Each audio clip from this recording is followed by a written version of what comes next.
మరి యేసు ప్రభు వారి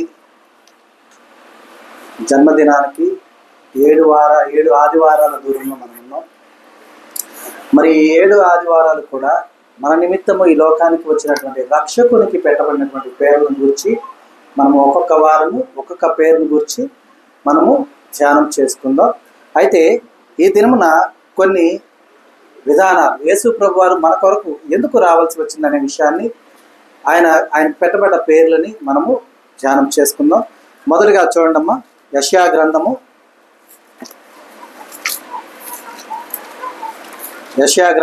66వ అధ్యాయము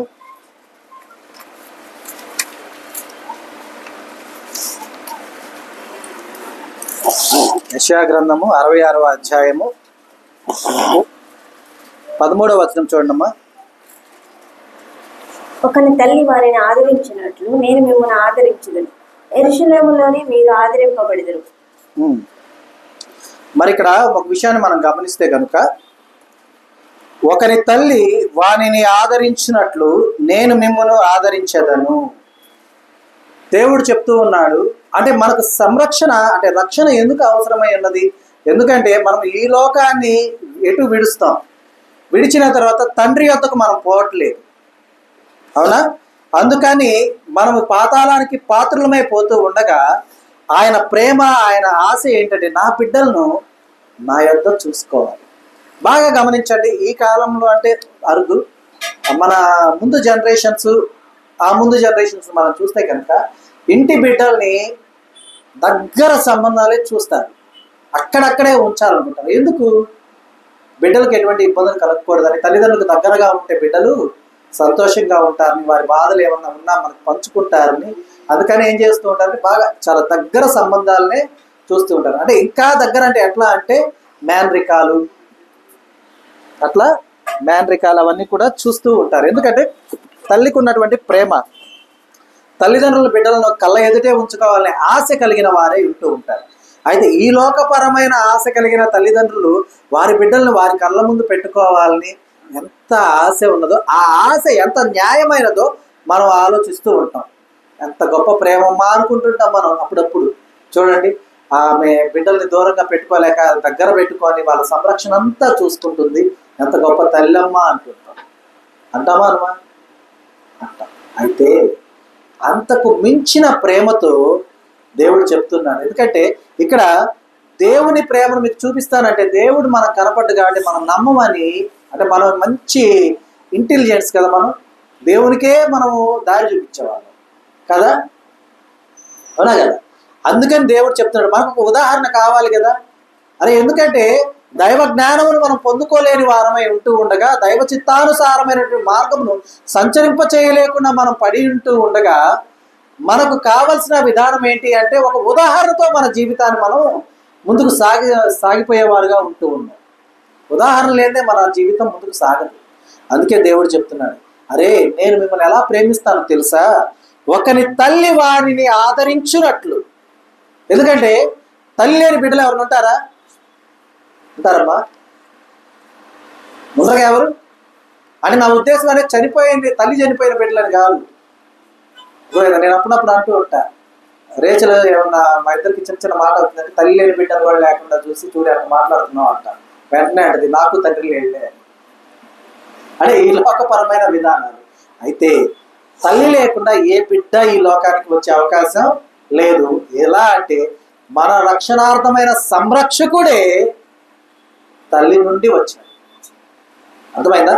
అందుకే దేవుడు చెప్తున్నాడు, ఒకని తల్లి వారిని ఆదరించినట్లు నేను మిమ్మల్ని ఆదరించేదను. ఆదరించడం అంటే అర్థం ఏంటి? మనకు తెలిసిన భాషలో ఆదరించడం అంటే మనకు తెలిసింది ఏంటి? వాళ్ళ అవసరతలు తీర్చటం, వారి అక్కర్లు తీర్చటం, వారికి అవసరమైనది ఏదైనా సరే వారి నోటి నుండి బయటికి రాకముందే వారికి అందించటం, సంతోషంగా చూడటం అనేది మనకు తెలిసిన భాష. ఆదరించటము అంటే ఆయన దరి చేర్చుకోవటం, ఆయన చెంత ఉంచుకోవటం. అర్థమైందా?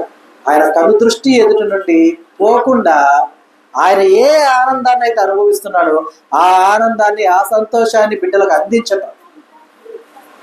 అర్థమైందా? మనం ఒక్కొక్క తండ్రి గురించి గొప్పగా చెప్పుకుంటూ ఉంటాం. ఎవరన్నా మంచివారు బాగా పేద స్థితి నుంచి ఉన్నతమైన స్థానానికి వెళ్ళినప్పుడు వాళ్ళు ఇంటర్వ్యూస్ ఇచ్చినప్పుడు వారు చెప్తూ ఉంటారు, మా నాన్నగారు అంత కష్టపడి మమ్మల్ని బాగా పోషించారు, ఇక మీదట మా నాన్నగారిని కాలు కింద పెట్టకుండా చూసుకుంటాం మేమని గొప్పగా చెప్పేటటువంటి బిడ్డలు మనం చూస్తూ ఉంటాం. అవునా? అంటే ఆదరించడము అంటే దేవుని ఉద్దేశంలో మనం చూస్తే కనుక ఈ లోకములో ఉన్న ఏ నరుడు చేయలేని విధానమే ఆదరించడం. ఎందుకంటే నేను సింపుల్గా చెప్తా, ఒక ఆయన కలెక్టర్ అయ్యాడమ్మా, ఆయన చెప్పాడు మా నాన్నగారు నన్ను ఆదరించాడు కాబట్టి, లేదంటే మా తల్లిదండ్రులు లేకపోతే నన్ను పలానా ఆయన ఆదరించాడు కాబట్టి నేను ఈరోజు కలెక్టర్ అయ్యా అంటాడు. ఆయన ఏం ఆదరించాడు? నేను కలెక్టర్ ఆయన చేశాడా? చేయలా. నువ్వు చదువుకున్నావు, నువ్వు కష్టపడ్డావు, నువ్వు నేర్చుకున్నావు, అయ్యావు. అలాగే ఆయన యందు నువ్వు కృతజ్ఞత కలిగి ఉండాలి, ఎందుకంటే ఆయన లేకపోతే నువ్వు లేవు. అలాగే ఇక్కడ దేవుని ఆదరణ అంటే ఏంటంటే, దేవుడు లేకపోతే నిత్యరాజ్య వారసునిగా నీవు లేవు. అక్కడ ఆయన ఉన్నా లేకపోయినా పట్టుదల ఉండి చదువుకోగలిగినటువంటి అవకాశాన్ని కూడా నువ్వు ఈజీ కలెక్టర్ అయిపోతావు ఎట్లాగైనా. అయితే ఇక్కడ దేవుడు లేకపోతే నిత్యరాజ్యాన్ని చూడటానికి మాత్రమే మనకు అవకాశం ఉంది. ఉందా లేదా అవకాశం చూడటానికి? మరి లేదంటారు. నిత్యరాజ్యాన్ని మనం అందరూ మనమని కాదు, విశ్వాసులు అవిశ్వాసులు చూస్తారా? చూడరా? చూస్తారు. అందరూ చూస్తారు. అయితే అనుభవించరు అందరూ, కొందరే అనుభవిస్తారు. అలాగే దేవుని ఆదరణ అంటే ఈ భూమి మీద అడుగు పెట్టినప్పటి నుండి నువ్వు తిరిగి ఆయన చెంత చేరే వరకు నీకు అవసరమైన సమస్తము, అంటే అవసరమైన సమస్తం అనగానే మళ్ళీ ఇక్కడ డబ్బు, బంగారం, ఆస్తులు ఇవి కాదు. అవసరమైన సమస్తం అంటే ఎదుగుదల, నడిపింపు, ప్రవర్తన, సంరక్షణ, అర్థమైందా? ఇవన్నిటినీ కూడా ఇచ్చే విధానమే ఆదరించడం. అయితే ఒకరి తల్లి వాణిని ఆదరించేది లాలంలోను, పాలనలోను, పోషణలోను. అంతే. బయటికి వెళ్తే బిడ్డ ఎలా ఉంటాడు తల్లి చెప్తా, ఖర్చు వేయగలుగుతామా బిడ్డని? వేయలేదు. కానీ నువ్వు ఇంట ఉన్నా బయట ఉన్నా, నువ్వెక్కడున్నా సరే నిన్ను కంటికి రెప్పవలే కాచి కాపాడేటటువంటి బాధ్యత తీసుకున్న దేవుడు. అది ఆయన గొప్పతనం, ఆయన గొప్ప ప్రేమ. అది ఆదరించడం అంటే. కాబట్టి ఒకని తల్లి వారిని ఆదరించినట్లు నేను మిమ్మును ఆదరించేదను. ఈ ఆదరించేదను అనేది ఎలా చేస్తాడో తెలుసా? మనకై చాలా ఇచ్చాడు దేవుడు. ధర్మశాస్త్రం ఇచ్చాడు, ఇలా ఉండండి అలా ఉండండి అని చెప్పాడు. ఈ విధంగా నడుచుకొని మీరు నా చెంతకు వస్తారన్నారు. కట్టడలు ఇచ్చాడు, నియమాలు ఇచ్చాడు, నిబంధనలు ఇచ్చాడు, ఇవన్నీ ఇచ్చాడు. అయినను మనం తప్పిపోతూ ఉన్నాం. అయితే ఆయన ఆదరించిన విధానము చూద్దాం. అదే యెషయా గ్రంథములో 9వ అధ్యాయము, ఇక్కడ నుంచి మన జర్నీ స్టార్ట్ అవుతుంది. చూడండి, ఇప్పుడు ఇంట్రొడక్షన్ అయిపోయింది. చూడండి 9వ అధ్యాయము 6వ వచనం చూడమ్మా. ఏలయనగా మనకు శిశువు పుట్టెను, మనకు కుమారుడు అనుగ్రహింపబడెను, ఆయన భుజం మీద రాజ్యభారముండును. ఆశ్చర్యకరుడు, ఆలోచనకర్త, బలవంతుడైన దేవుడు, నిత్యుడగు తండ్రి, సమాధానకర్తయగు అధిపతి అని అతనికి పేరు పెట్టబడును. ఏలయనగా మనకు శిశువు పుట్టెను, మనకు కుమారుడు అనుగ్రహింపబడెను, ఆయన భుజం మీద రాజ్యభారముండును. ఆశ్చర్యకరుడు, ఆలోచనకర్త, బలవంతుడైన దేవుడు, నిత్యుడగు తండ్రి, సమాధానకర్తయగు అధిపతి అని అతనికి పేరు పెట్టబడును. ఇప్పుడు ఎన్ని పేర్లు చూసాం మనం?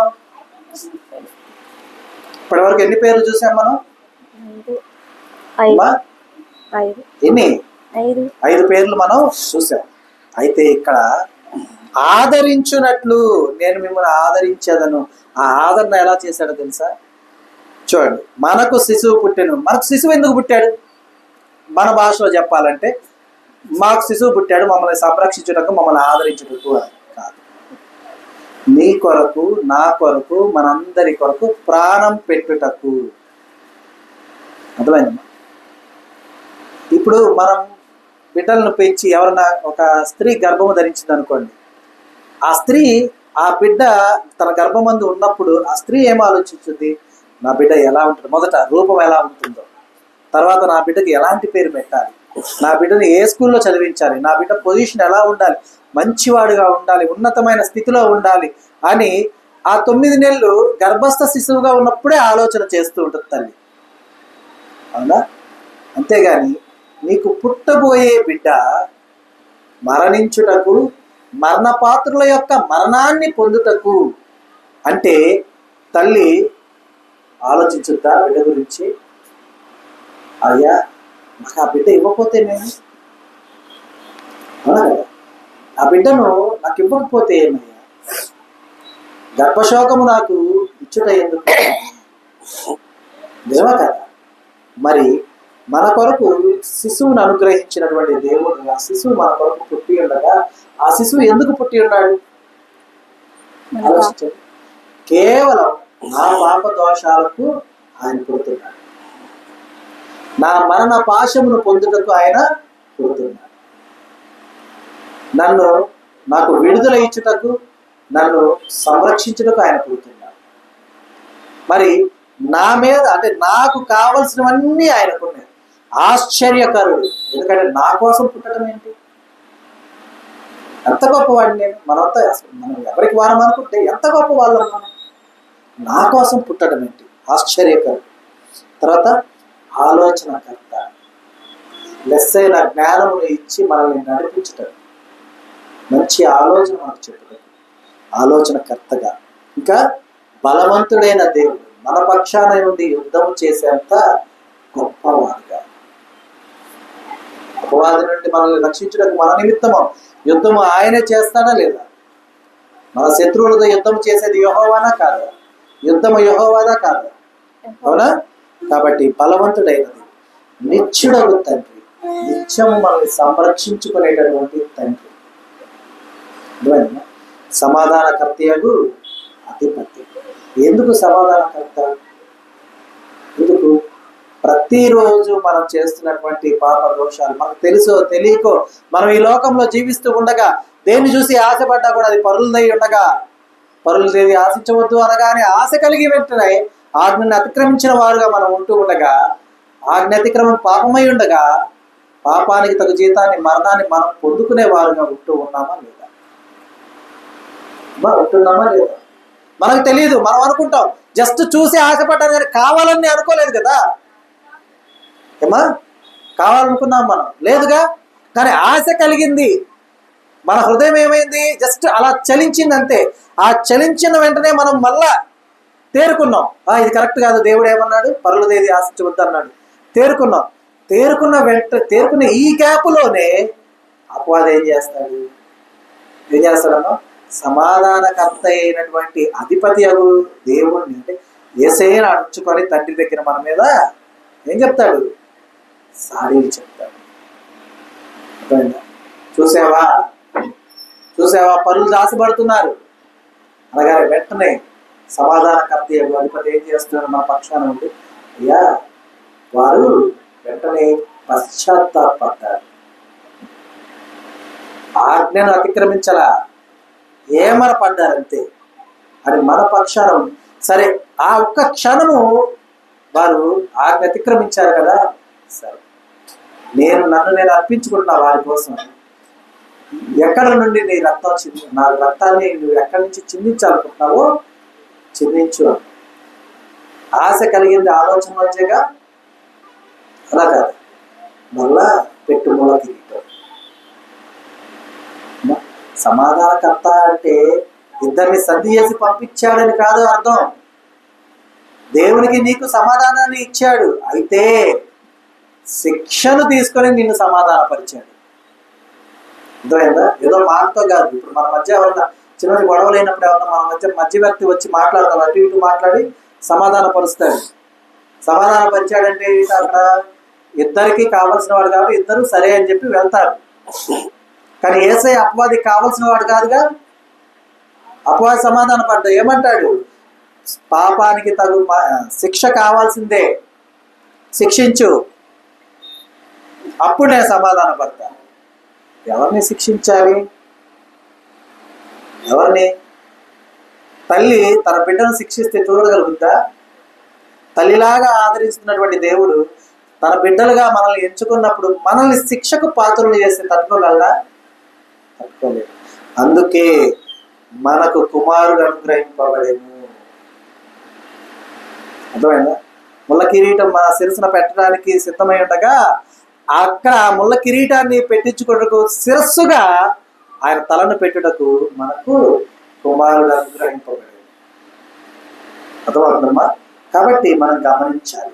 మరి ఇంకొక 2 పేర్లు యేసయ్యకి పెట్టబడినటువంటి పేర్లు, ఇంకో 2 చూద్దాం. మత్తయి సువార్త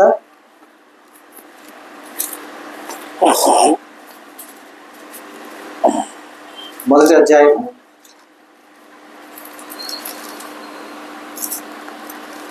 21 నుండి 23 వచనాలు చూడండి. ఆమె ఒక కుమారుని కనును, తన ప్రజలను వారి పాపం నుంచి ఆయనే రక్షించును కనుక ఆయనకి యేసు అని పేరు పెట్టుదవనెను. ఇదిగో కన్యక గర్భవతి అయి కుమారుని కనును, ఆయనకు ఇమ్మానుయేలు అని పేరు పెట్టుదురు అని ప్రభు తన ప్రవక్త ద్వారా పలికిన మాట నెరవేరును. ఇక్కడ మనం గమనించినట్లయితే ఆమె ఒక కుమారుని కనును, తన ప్రజలను వారి పాపం నుండి ఆయనే రక్షించును గనుక ఆయనకు యేసు అని పేరు పెట్టబడును. యేసు అను పేరు నాకు అర్థం ఏంటమ్మా? రక్షకుడు. రక్షకుడు. ఇమ్మానుయేలు అనే పేరుకి అర్థం దేవుడు మనకు తోడు అని అర్థం. చూడండి, ఇమ్మానుయేలు అనే పేరు చివరిగా ఎందుకు పెట్టుకున్నాడు? యేసు అనే పేరు చివరికి ముందుగా ఎందుకు పెట్టాడు? 7 మాటల్ని మనం గమనిస్తే చివరిగా ఉన్న 2 మాటలు ఏంటి? చివరి మాట ఏంటి? తండ్రి, నీ చేతికి నా ఆత్మను అప్పగించుకొనుచున్నాను. అంటే నేను తోడై ఉన్నాను, ఇదిగో ఈ బిడ్డ పాపరహితుడిగా ఉన్నాడు, ఈ బిడ్డ ఆత్మను అప్పగిస్తున్నాను. దేవుడు మనకు తోడై ఉండేను. అలాగే రక్షకుడు, దానికి ముందు మాట ఏంటమ్మా? 6వ మాట ఏంటి? 6వ మాట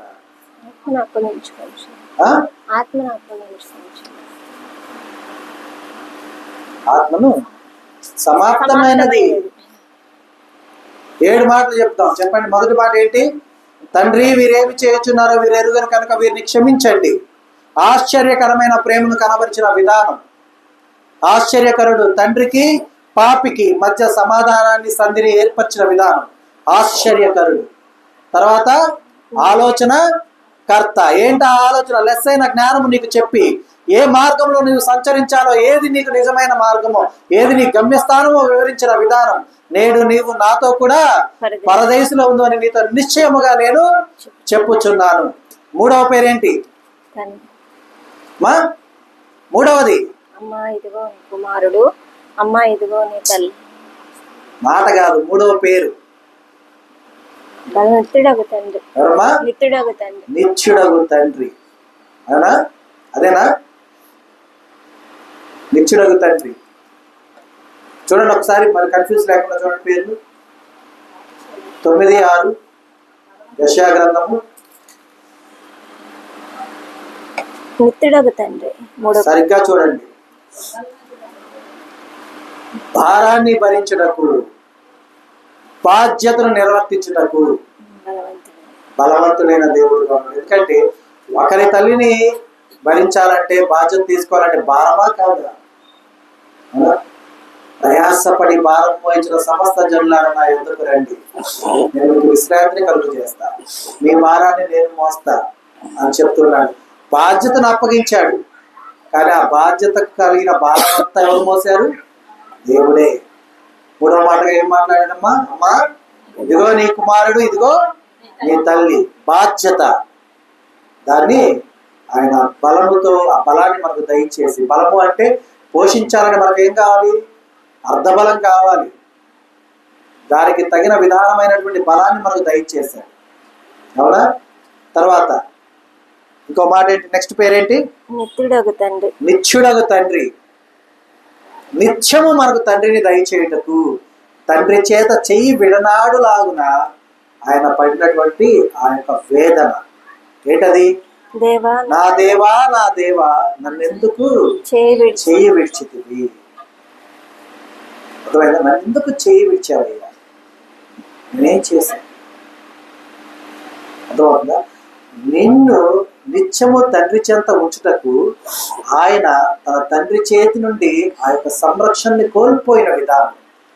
నిత్యుడగు తండ్రి. మా తర్వాత మా పేరు సమాధానకర్తయగు అధిపతి. ఏంటి సమాధానకర్తయగు అధిపతి? ఏమన్నాడు అక్కడ? దప్పిగొనుచున్నాను. ఏం పుచ్చుకున్నాడు ఆయన? చిరక పుచ్చుకున్నాడు. సమాధానం. ఆ చివర కూడా ఆయన సమాధాన పరిచాడు. ఏ రీతిగా సమాధాన పరిచాడు? చిట్ట చివరి పాపము చేయబోతున్న నరుడికి ఆ పాపం అంటకూడదు కాబట్టి ఈయన స్వీకరించాడు. చిరకును ఆయన పుచ్చుకొని అన్నారు, కానీ చిరకును ఆయనతో బలవంతంగా తాగించని అన్నారు. అర్థమైనా? చిరకను పుచ్చుకొని అప్పటికి సమస్తము సమాప్తమైనదని ఎరిగి తలవంచి, తండ్రి నీ చేతికి నా ఆత్మను అప్పగించుకొచ్చున్నాను. అర్థమైనా? 7 పేర్లు పెట్టబడిన విధానములో 7 మాటలు కూడా ఇమిడి ఉన్న విధానమే యేసు ప్రభు వారి జనన మరణం. అర్థమవుతుందా? కాబట్టి మనము గమనించాలి. కనుక ఇదిగో కన్యక గర్భవతి కుమారుని కనును, ఆయనకు ఇమ్మానుయేలును పేరు పెట్టుదురను. దేవుడు మనకు తోడని. ఏ తోడు? ఎలా తోడు? నీ తల్లి నీకు ఎలా తోడు, ఆయన నీకు ఎలా తోడు. ఎందుకంటే ఒకరిని తన తల్లి ఆదరించినట్లుగా నిన్ను ఆదరిస్తా అన్న దేవుడు నమ్మదగిన వాడు. ఎప్పటికీ నీ చెయ్యి విడువడు, ఎడబాయని గొప్ప దేవుడై ఉన్నాడు. అర్థమవుతుందా? కాబట్టి యేసయ్యకు పెట్టబడినటువంటి ఆ 7 పేర్లు అసార్థకత, శిలువ యాగములో చూపించిన ఆ ప్రేమ, ఆ 2 విధానాలు అంటే జననము మరణములో పరిపూర్తి చేసినటువంటి ఆ సంతోషకరమైన విధానాన్ని చవిచూసిన యేసయ్య తర్వాత ఆదివారం ఏమయ్యారమ్మా? పునరుద్ధానుడయ్యాడు. అర్థమవుతుందా? కాబట్టి 7 పేర్లు కలిగినటువంటి విధానంలో మొదటి విధానం ఆశ్చర్యకరుడు. మరి ఆ విధానాన్ని మనము చూసుకుందాం. చూడండమ్మా, తిమోతికి రాసిన మొదటి పత్రిక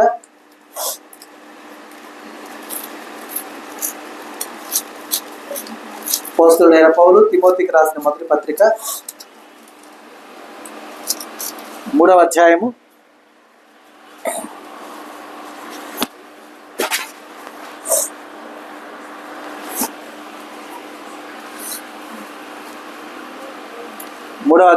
16వ వచనం చూడండి.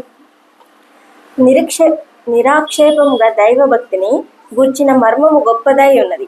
ఆయన సశరీరుడుగా ప్రత్యక్షుడయ్యను, ఆత్మ విషయమున నీతిపరుడని తీర్పు నొందెను, దేవదూతలకు కనబడెను, రక్షకుడని జనముల్లో ప్రకటింపబడెను, లోకమందు నమ్మబడెను, ఆరోహణుడై తేజోమయుడైను. ఆశ్చర్యకరుడు ఎలాగ జరిగిందో చూడండి. నిరాక్షేపముగా, ఓకేనా? అంటే ఇండీడ్ అంటే అర్థం ఏంటి? ఉద్దేశము.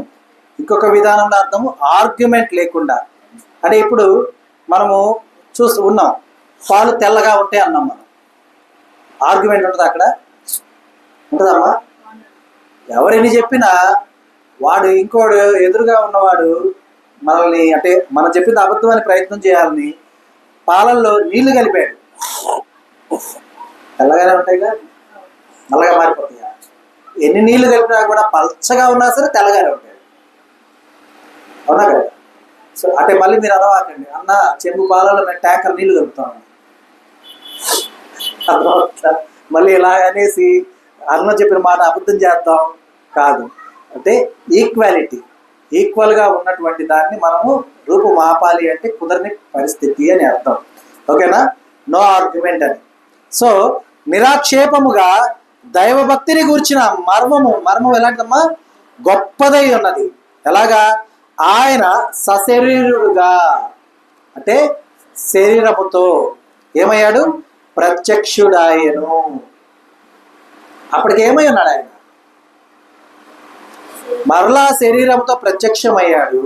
ఇంకా ఆత్మ విషయమున నీతిపరుడని తీర్పు పొందెను. అంటే పరిశుద్ధంగా ఏముంది? ఆయన శరీరము పరిశుద్ధంగానే ఉంది, ఆయన ఆత్మ కూడా పరిశుద్ధంగానే ఉంది. నీతిపరుడని తీర్పు నొందెను, దేవదూతలకు కనబడెను, రక్షకుడని జనములలో ప్రకటింపబడెను, లోకమందు నమ్మబడెను, ఆరోహణుడై తేజోమయుడాయను.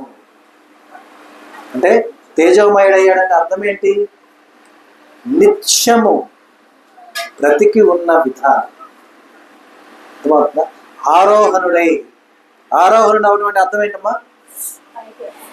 పైకి అంటే పునరుద్ధారుడు అవటం.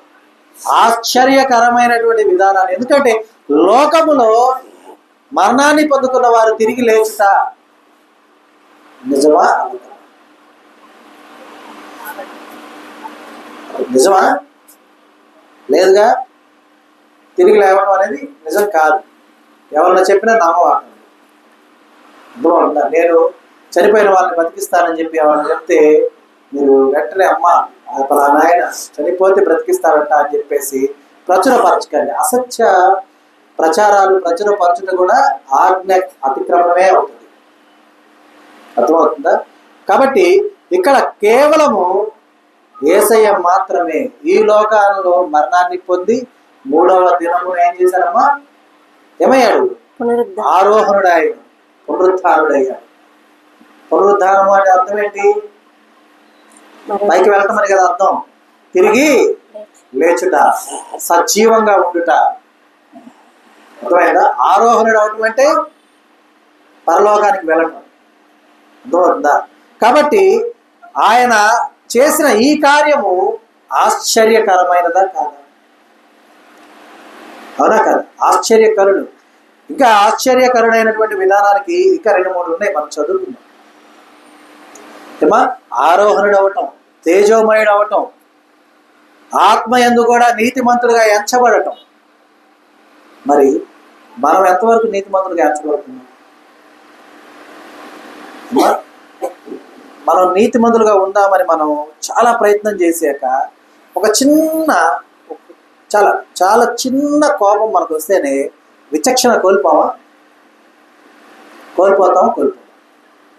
తొందరపాటులో పరుష పదజాలాన్ని వాడతామా? సౌమ్యంగా మాట్లాడతాం, నవ్వుతా తిడతామా? ఎవరన్నా కోపంగా ముఖము అపవాది ముఖాన్ని పెట్టుకొని గంభీరంగా ఉండి మనం అంటామా? ఒకే పదాన్ని 2 సందర్భాల్లో ఎలా వాడతామో చూడండి, 2 అర్థాలు ఎలా వస్తాయో చూడండి. ఇప్పుడు ఎవరన్నా మన ఎడల మన కోపాన్ని తెప్పించారు, మనం వెంటనే అపవాదిని ఆవాహన చేసుకొని ఒళ్ళు ఎట్లా ఉందంటాం. ఏమా? ఒళ్ళు ఎట్లా ఉందంటాం అంటే వాళ్ళకి ఏం కలగాలని? భయం కలగాలి. అదే బాగలేని వ్యక్తి దగ్గరికి వెళ్ళి అమ్మా ఇప్పుడు ఒంట్లో ఎలా ఉందంటాం. ఒంట్లో అంటానికి ఒళ్ళు అంటానికి ఎంత తేడా ఉంది? అదే కోపం తెప్పించిన వాళ్ళు కనుక నవ్వుతా ఒంట్లో ఎలా ఉందమ్మా అంటే వాళ్ళు వింటారమ్మా? వినరు. కాబట్టి ఏదో ఒక సందర్భంలో మనం విచక్షణ కోల్పోయి గమకన ఏదోటి అనేస్తూ ఉంటాం. ఆ సమయాన్ని మనం ఆలోచించాల్సింది ఏంటంటే, ఇప్పుడు నేను ఇలా కోపట్టడం వల్ల నా నిమిత్తం ఎవరు నిలబడుతున్నారు? నా పక్కన ఎవరు నిలబడుతున్నారు? నా పక్షాన్ని నిలబడుతుంది ఎవరు? అపవాది తన పక్షాన చేయించేశాడు కార్యం, కానీ నా పక్షాన నన్ను రక్షించడం నిలబడుతుంది ఎవరు? యేసయ్యగా. ఎలా? తలెత్తుకొని నిలబడుతున్నాడా? అలా దించుకుంటున్నాడు. పాటున అనేసాడు, నా శిరస్సున పెట్టండి నిలబడుతుంది. మనం ప్రతి విషయంలో గమనించాల్సింది అదేనమ్మా. మనం తొందరపాటుతోనో తెలియకో మనం ఏదన్నా ఒక స్టెప్ తీసుకుంటున్నప్పుడు ఎదుటి వారిని కానీ ఎవరినైనా సరే మనం దూషించబోతున్నాము, లేదంటే వారి గురించి మనం అనబోతున్నాము, లేని మాటలు చెప్పబోతున్నాము అనగా మనం ఆలోచించాల్సిన పక్కన యేసయ్య ఉన్నారు. మీరు మనంతా సినిమాలు చూసిన వాళ్ళం కాదా? ఓపెన్గా ఒప్పుకోవాలి. పాత సినిమాలు చూసినట్లయితే హీరోయిన్కి కానీ హీరోకి కానీ ఏదైనా సమస్య వచ్చినప్పుడు మళ్ళీ పక్కన వాళ్ళే వచ్చి నిలబడతారు. నువ్వు చేస్తున్న తప్పని ఇటు తిరుగుద్ది, మళ్ళీ వెంటనే ఇటు తిరిగితే కరెక్టే అవుతుంది. ఈ పక్క చేసేది కరెక్ట్, తప్పుని కరెక్ట్ అంటే అపవాదం ఉన్నారు, చేస్తుంది రాంగ్ అని చెప్పి గద్దిస్తే దేవుడు ఉన్నాడు. ఇక్కడ మన ముందు మన ప్రతిబింబాలే ప్రత్యక్షం అవ్వవు, కానీ మన కుడివైపున ఉన్నటువంటి యేసయ్యను మనం గమనించాలి. మన పక్షాన ఆయన వాదన పెట్టుకోవట్లేదు, తల దించుకుంటున్నాడు, మనం గమనించాలి. ఎందుకంటే నీ కొరకు శిశువు వైపు పుట్టాడు కదా, నీ కొరకు నా కొరకు కుమారుడు అనుగ్రహింపబడ్డాడు కదా. మరి మనం చేసిన పొరపాట్లకు శిక్ష అనుభవించడానికి ఆయన పుట్టాడు, గమనించాలి. మరి ఆయన్ని మనం నిత్యము శిక్షించేలాగా చూద్దామా, లేక ఆయన కొరకు జీవించిన విధానాన్ని కనబరిచేవారుగా ఉంటూ ఆయన ఆనందింపజేసేవారుగా ఉంటామా? ఆలోచించుకోవాలి. అలాగే చూడమ్మా, యోహాను సువార్త 1వ అధ్యాయము, ఆరోహణుడైనటువంటి ఆయన ఏ రీతిగా మరలా వచ్చాడు చూడండి. 14వ వచనంలో, 1వ అధ్యాయం 14వ వచనం. ఆ వాక్యము శరీరధారి అయి కృపా సత్య సంపూర్ణుడిగా మన మధ్య నివసించును. తండ్రి వల్ల కలిగిన అద్వితీయ కుమారుని మహిమ వల్ల మనం ఆయన మహిమను కనుగొంటుంది. చూడమ్మా, ఆయన ఆరోహణుడైపోయి తేజోమయుడయ్యాడు. ఇప్పటికీ నివసిస్తూ ఉన్నాడా లేదా? జీవిస్తూ ఉన్నాడా లేదా? ఉన్నాడు కదా. చూడండి, ఆ వాక్యము శరీరధారి అయి. ఏ వాక్యము శరీరధారి అయి? 1వ వచనంలో ఉంటుంది. ఏమని ఉంటుంది? ఆది యందు వాక్యం ఉండెను, వాక్యము దేవుని యొద్ద ఉండెను, వాక్యము దేవుడై ఉండెను. ఆ దేవుడే కృపా సత్య సంపూర్ణుడిగా మన మధ్య నివసించెను. ఆ దేవుడే ఆరోహణుడాయను. ఆ దేవుడే నీ కొరకు శిశువై పుట్టెను. ఆ దేవుడే తల్లిలా నిన్ను ఆదరించెను. అవునా? చూడండి, తండ్రి వల్ల కలిగిన అద్వితీయ కుమారుని మహిమ వలె మనము ఆయన మహిమను కనుగొంటిమి. అయితే ఇక్కడ ఆశ్చర్యకరమైన విధానం ఏంటంటే 12వ వచనంలో చూడండి, తన్ను ఎందరు అంగీకరించిరో, అంటే కృపాసత్య సంపూర్ణుడిగా మన మధ్య నివసించిన దేవుడు, దైవకుమారుడు, నీ కొరకు నా కొరకు మనందరి కొరకు శిశువుగా పుట్టినటువంటి ఆయన, మన యొక్క పాప దోషాల నిమిత్తము బలియాగము గావించుటకు వచ్చినటువంటి ఆయన, కేవలం శిలువ యాగము చేయుటకే వచ్చినటువంటి ఆయన మన మధ్య శరీరధారి అయి నిలిచి ఉండగా ఆయనను మనం అంగీకరిస్తే, ఒకరు ఇద్దరు కాదు, ఏదైనా ఒక గొప్ప స్కూల్లో గొప్ప కాలేజీలో పరిమితమైనటువంటి సీట్లే ఉంటాయి. అర్థమైందా? తర్వాత నువ్వు ఎంత కోట్లు కుమ్మరిస్తానో సీట్లు ఇవ్వంటారు. అర్థమవుతుందా? కానీ ఇక్కడ తనను ఎందరు అంగీకరించిరో, అందరు అంగీకరిస్తే వారందరికీ, అనగా తన నామమందు విశ్వాసం ఉంచిన వారికి దేవుని పిల్లలగుటకు ఆయన అధికారం అనుగ్రహించెను. దేవునికి స్తోత్రం అమ్మా. హల్లెలూయా, హల్లెలూయా. మరి చిన్న విషయమే కదా, అంగీకరించడమే. యేసు నా స్వంత రక్షకుడు. అయితే ఏదో మాట వరుసకు అంగీకరించడం కాదు, మరలా గమనించండి, అంగీకరించడం అంటే బాధ్యతను స్వీకరించడం. బాధ్యతను స్వీకరించడం అంటే నా యేసయ్యకు ప్రతిగా నేను జీవించడం. ఆయనకు ప్రతిగా జీవించడం అంటే సౌమ్యము, దీర్ఘశాంతము, దయాళుత్వము, ప్రేమ, వీటన్నిటంటే ఏమైతే ఫలాలు ఉన్నాయో, ఆత్మ ఫలాలు ఉన్నాయో వాటన్నింటినీ కలిగి ఉంటాం. వాటన్నింటినీ కలిగి ఉన్నాం. ఇప్పుడు ఒక ఆరెంజ్ తీసుకుందాం, దాంట్లో ఏముంటాయేమో లోపల పల్ప్స్ ఉంటాయి కదా, తొనలు ఉంటాయి. వాటన్నింటినీ కప్పి ఉంచే పీల్ ఉంటుంది కదా పైన, అది లేకపోతే ఎండిపోవాలి. కానీ అది ఉన్నంత వరకు ఎలా ఉంటాయి? పైన పీల్ అంటే పైన ఉన్నటువంటి ఆ తోలు ఎండిపోయినా కూడా లోపల ఫ్రెష్గానే వచ్చింది. అదే ఆ ఎండకుండా ఉండాల్సిన ప్లేస్లో ఉంచామనుకోండి, ఎప్పటికీ కూడా ఎలా ఉంటుంది? ఫ్రెష్గా ఉంటుంది. అందుకని అంటారు కోల్డ్ స్టోరేజ్లో పెడుతుంటారు. కోల్డ్ స్టోరేజ్ విన్నారా? ధాన్యాలు, ఫ్రూట్స్ ఇవన్నీ కూడా కోల్డ్ స్టోరేజ్లో పెడతారు, నిల్వ ఉంచుతారు. ఎందుకని? ఫ్రెష్గా ఉండటానికి. మరి మనం పొందుకున్న ఆత్మఫలాలు, దేవునికి ప్రతిగా మనం జీవించాలంటే కావాల్సిన ఆత్మఫలాలు మనం పొందుకొని ఉన్నాం. దాన్ని సంరక్షించే ఒక ఫలము, ఒక తొన, లేదా ఒక పీల్, కవచం, షీల్డ్ ఏంటిది? దేని ఫలం అది? ఆత్మఫలాలు ఎన్ని? 9 ఆత్మఫలాలు, 9 తొనలు అనుకున్నాము. మొత్తాన్ని కలిపి ఫ్రెష్ గా ఉంచేది ఏంటిది? వెలుగు ఫలం. అర్థమైందా? అంటే ఇందాక మనం తేజోమయుడు అంటే ఏముంటుంది? తేజస్సుతో ఉన్నారంటే ఏముంటుంది? నిత్య వెలుగు ఉంటుంది. అర్థమైందా? కాబట్టి ఆయనను అంగీకరించాము అంటే ఈ యొక్క ఆత్మఫలాన్ని కలిగి ఉన్నామని, ఆ ఆత్మఫలాలన్నింటినీ కూడా అవసరమైన సమయాల్లో మనం ఏం చేయాలి? వాటిని ప్రదర్శించేవారుగా ఉండాలి. ఏంటి ఆత్మఫలాలు? ప్రేమ, సంతోషము, సమాధానము, దీర్ఘశాంతము, దయాళుత్వము, సాత్వికము, మంచితనము, ఆశా నిగ్రహము, విశ్వాసము, సో ఇవన్నీ మనము కలిగి ఉన్నాము. అయితే వీటిని మనం ఎప్పుడు కూడా ఫ్రెష్గా ఉంచుకోవాలి అంటే వెలుగు ఫలాన్ని కలిగి ఉండాలి. ఆ వెలుగు ఫలమే ఆయన అంగీకరించుట. ఒకవేళ ఆయన అంగీకరించిన విధానంలో ఆ పైన ఉన్నటువంటి పీల్కి ఏదైనా బెజ్జం కానీ చిన్న రంధ్రం కానీ పడింది అనుకోండి, లోపల ఉన్నటువంటి ఆ పల్ప్స్ ఫ్రెష్గా ఉంటాయా, పాడైపోతాయి? పాడైపోతాయి కదా. ఏమైనా డౌట్ ఉంటే ఇంటికి వెళ్ళేటప్పుడు ఒక ఆరెంజ్ కొనుక్కెళ్ళండి, ఒక చిన్న రంధ్రం ఒక కొంచెం అటు తీసి పక్కన పెట్టేసేయండి. ఒక వారం తర్వాత చూడండి, దాంతోపాటు ఒక ఆరెంజ్ని అక్కడే పెట్టండి. రెండిటికి ఉన్న భేదం చూడండి, ఏది ఫ్రెష్గా ఉంటుంది, ఏది పాడైపోతుంది. అర్థమైందా? కాబట్టి మనం గమనించాలి, ఆయన అంగీకరించడం అంటే ఆయన గుణ లక్షణాలని పుణికిపుచ్చుకోవడం. ఆయన అంగీకరించడం అంటే ఏదో ఫ్యాషన్గా నేను యేసు నా సొంత రక్షకుడిగా అంగీకరిస్తున్నాను, నాకు బాప్తిస్మం ఇవ్వండి, ఇప్పటివరకు నేను చేసిన పాపాలన్నింటినీ ఒప్పుకుంటున్నాను కాదు. ఆయన అంగీకరించడం అంటే ఆయన మార్గమును ఎదుటి వారికి చూపించడం.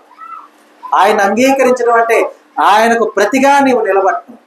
ఆయన అంగీకరించడం అంటే ఇక ఏ విధానంలో కూడా నీ నిమిత్తము యేసయ్య దేహం నుండి ఏ ఒక్క గాయము కూడా కాకుండా ఉండడం. అర్థమైందా? కనుక ఆయన అంగీకరించిన వారందరూ కూడా ఎవరుగా ఉన్నారమ్మా? దేవుని పిల్లలగటకు ఏముంది? అధికారం ఉంది. అధికారం మనం చెప్తున్న స్వాస్యం అని. అధికారం అంటే అర్థం ఏంటి? స్వాస్యం. స్వాస్యాన్ని ఎవరైనా తీయగలుగుతారా? ఎవరు తీయలేరు. కాబట్టి గమనించాలి మనం. కనుక మనము దేవుని యొక్క ప్రతిగా మనం ఉండేవారుగా ఉండాలి, ఆయన యొక్క ప్రతిబింబంగా మనం ఉండేవారుగా ఉండాలి. కనుక మనం అలా ఉండటం కోసం, అలా మనల్ని మార్చబట్టడం కోసం ఆయన చేసిన ఆశ్చర్యకరుడు అన్న పేరుకు సార్థకత అయినటువంటి కార్యం ఏమైందో చివరిగా మనం చూసుకుందాం. చూడమ్మా, రోమా పత్రిక, అపోస్తులైన పౌలు రోమీలకు రాసిన పత్రిక 5వ అధ్యాయము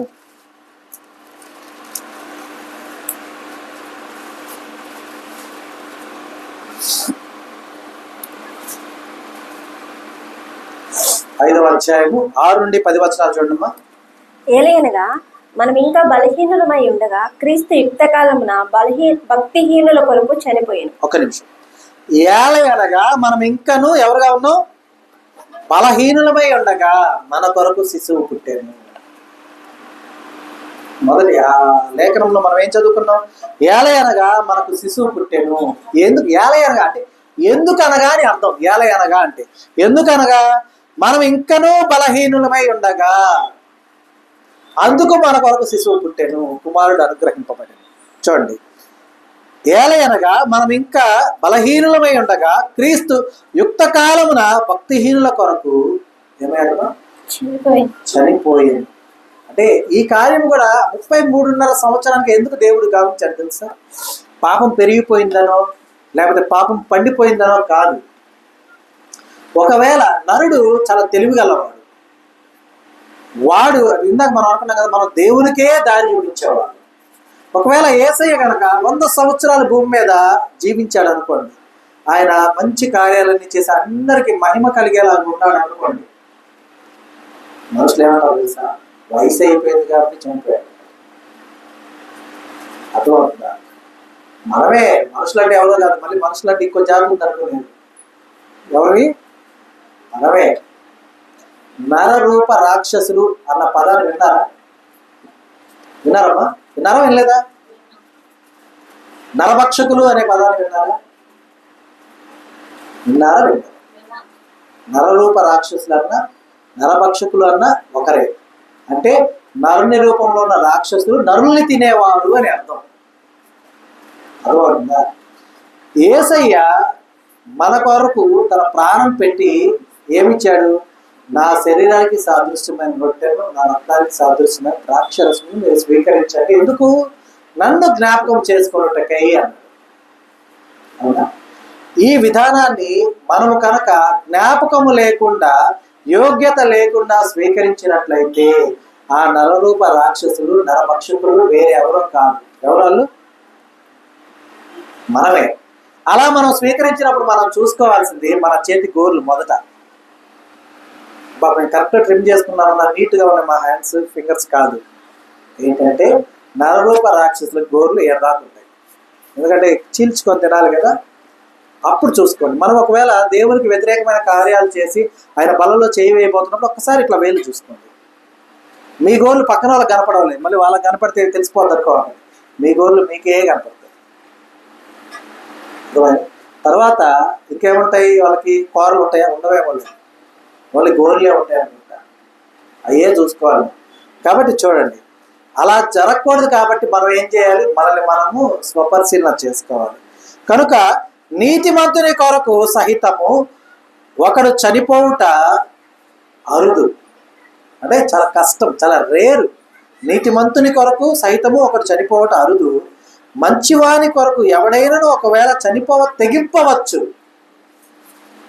మంచివాని కొరకు ఎవరన్నా చనిపోవడానికి ఒకవేళ మేబీ తెగించవచ్చు. అయితే దేవుడు మన ఎడల తన ప్రేమను వెల్లడిపరుచున్నాడు. ఎలా వెల్లడిపరుచున్నాడు చూడండి. మనం ఇంకనూ పాపులమై ఉండగానే క్రీస్తు మన కొరకు చనిపోయింది. యుక్త కాలమున ఎందుకు ఆయనకు శిలువ యాగం గావించారంటే 33.5 సంవత్సరము అనేది మంచి యవ్వన కాలం. అర్థమైందా? ఒక నరుని జీవిత కాలపు ఆ యొక్క విధానాన్ని 3గా మారిస్తే కనుక 33.5 సంవత్సరము ఇంటూ 3 ఎంత అవుతుందమ్మా? అవుతుందా? 100 ఏళ్ళ ఆయుష్ అవుతుందా? 3గా విభజిస్తే మొదటి దశలో బాల్యము యవ్వనము ఉంటాయి. 2వ దశలో ఏముంటుంది? మధ్య వయస్సు మరి యొక్క బాధ్యతలు ఉంటాయి. 3వ దశలో ఏముంటాయి? వృద్ధాప్యం ఉంటుంది. అంతే కదా. 33.5 అంటే ఎంత అయింది? 33.5 60 ఎంత? 67 ఏళ్ళు. ఇక అక్కడి నుంచి వాళ్ళు వృద్ధులేగా లెక్క. ఓకేనా? యేసు ప్రభు వారిని అప్పుడే ఎందుకు శిలువయాగం గావించారంటే యవ్వన కాలం, యుక్త వయస్సు, దేన్నైనా ఎదుర్కోగలిగినటువంటి సమర్థవంతమైన ఆలోచన శక్తి కలిగిన విధానం ఉన్నటువంటి యవ్వనం. అర్థమైందా? కాబట్టి గమనించండి, 40 ఏళ్ళలోపు ఉన్నటువంటి వాళ్ళ రక్తం అంతా ఉడుకు రక్తం అంటారు. ఎందుకని? మీరు ఎక్కడన్నా గొడవల్లోనూ కొట్లాట్లలోనూ చూసే ముందుండేది వాళ్ళే 25 ఏళ్ళ నుంచి 40 ఏళ్ళ లోపే ఉంటారు. 40 ఏళ్ళు దాటిపోయిన వాళ్ళంతా ఏం ఆలోచిస్తారు తెలుసా? అమ్మో, ఇప్పుడు గొడవకి వెళ్ళి నా కాలు చెల్లి ఎదుర్కొంటాను, నేనే ఆడమోహన్ పడతానంటే ఈ వయసులో వద్దులే అనుకుంటారు. 60 ఏళ్ళు అంటే ఇక అవకాశం లేదు. ఎటు మూలం పడే వయసే అది. పోయినా పడతాడు, పోయినా పడతాడు. అర్థమవుతుందా? కాబట్టి యేసు ప్రభు వారు శిలువయాగము గావించిన ఆ యొక్క సమయము కూడా మనము గమనించాల్సిందే. ఎందుకంటే తిరగబడే సమయం అయినా కూడా ఆయన ఏం చూపించడం? అక్కడ తగ్గింపు స్వభావాన్ని చూపించాడు. అర్థమవుతుందా? యేసు ప్రభు వారిని బంధించడానికి వచ్చినటువంటి ఆ యొక్క సేవకులకు ఆయన ముద్దాడి చూపించినటువంటి వారికి, ఆయన పట్టుకోవడానికి వచ్చినటువంటి సైనికుడి చెవిని ఒక ఆయన తెగ నరికేస్తాడు. అప్పుడు యేసయ్య అంటారు, నేను తండ్రిని వేడుకుంటే నా నిమిత్తము నా తండ్రి 12,000 సేనా వ్యూహములు, 12,000 సేనా వ్యూహముల కంటే మరి అధికమైనటువంటి సైన్యాన్ని పంపించడనుకుంటున్నావా? తొందరపడకు అంటాడు. అర్థమైందా? ఆ తగ్గింపు మనలో ఉండాలి. ఎందుకంటే ఆ యుక్త కాలమున ఆయన చూపించినటువంటి విధానాన్ని మనం కూడా కనబరిచేవారుగా మనం ఉండాలి. కనుక గమనించాలి. చూడండి, ఎట్లనగా మనం ఇంకనూ పాపులమై ఉండగానే క్రీస్తు మన కొరకు చనిపోయాడు.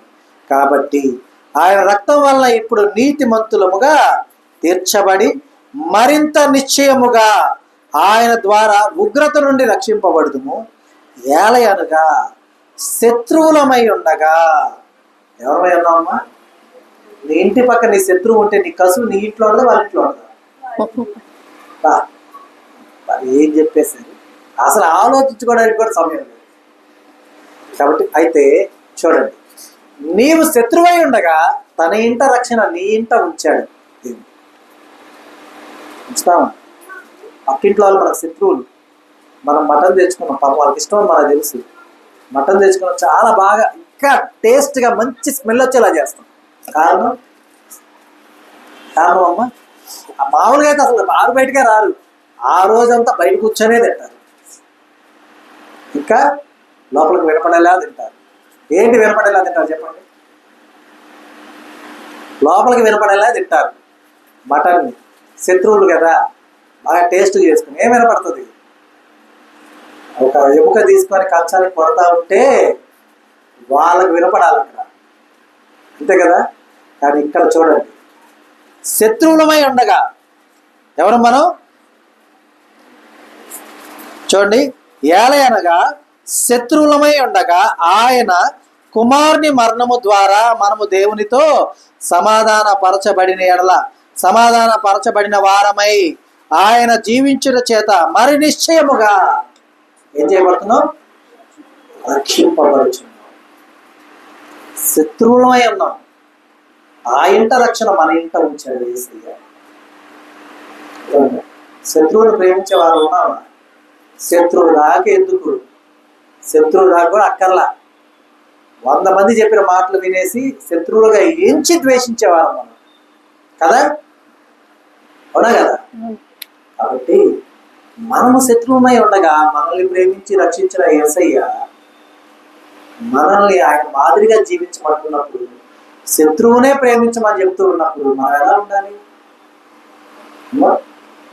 అందుకే కదా, మా రుణస్థుల రుణములు మేము వదిలిన ప్రకారం మా రుణాన్ని కూడా క్షమించయ్యా, మా రుణస్థుల రుణాన్ని మేము క్షమించాం ప్రభు. అంటే మొదట మనం చేయాలి ఆ పని, మనం చేసి అడగాలి, చేయకుండా అర్థమైందమ్మా? కాబట్టి గమనించాలి, దేవుడు చేసినటువంటి గొప్ప కార్యము మన నిమిత్తము యేసయ్యనిచ్చిన విధానము, శిశువుగా ఇచ్చిన విధానం ఎందు నిమిత్తం ఇచ్చాడంటే, శత్రువులమైన మనకు అర్హత లేదు, మొదట పాపులమైన మనకు అర్హత లేదు. శత్రువుల్ని మిత్రులుగా చేయుటకు, పాపుల్ని నీతిమంతులుగా చేయుటకు ఒక కార్యం జరగాలి అక్కడ. ఆ కార్యం ఏంటిది? బలియాగం. కార్యం ఏంటిదమ్మా? బలియాగం. మరి బలియాగం ఎవరు అవ్వాలి? నిష్కలంకమైనటువంటి రక్తము కలిగిన వాడు, నిరపరాధ రక్తము కలిగిన వాడు, ఆశ్చర్యకరుడై ఉండాలి, నిర్దోషి అయి ఉండాలి. అర్థమైందా? ఏ పాపము లేనివాడై ఉండాలి, పాపరహితుడై ఉండాలి. ఎవరు ఆ పాపరహితుడు? భూమి మీద ఏ నరుడు లేడు, ఉన్నారా? కనుకనే మనకు శిశువై పుట్టెను, మనకు ప్రతిగా మరణించెను,